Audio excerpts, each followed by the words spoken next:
Hello everyone and welcome to the channel. In this video guys, I'm going to guide you how you can disable the administrator account on your Windows 11. So you can even delete or disable the administrator account if you have multiple accounts here and you want to sign in with your particular account. So you can disable the administrator account. First of all, you need to go to File Explorer. Simply open the File Explorer and click on this PC. Once you click on this PC, you need to right click on it and you need to click on Show More Options and click on Manage.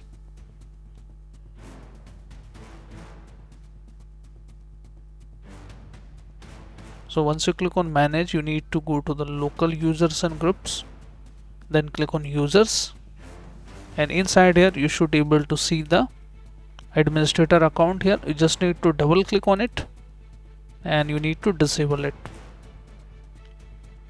Click on Apply and click on OK. And before disabling this, you need to make sure that in your current user account you have the administrator rights. So once you disable this, you should not able to see this account anymore from here once you sign out that.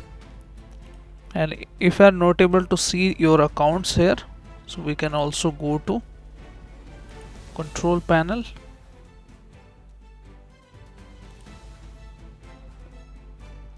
go to Large Icons, select your users account. Once you select here the users accounts, you need to click on your Manage Another Account. So once you click on here, you need to click on that account which you want to delete and you can simply delete this. By deleting this, all the data will be lost from that current profile, but if you disable that from the which I have shown you, the data will remain same on here. So this is how guys you can disable the administrator account on your Windows 11. So I hope this video helps you. If yes, then hit like, subscribe and share. Thank you. Thanks for watching.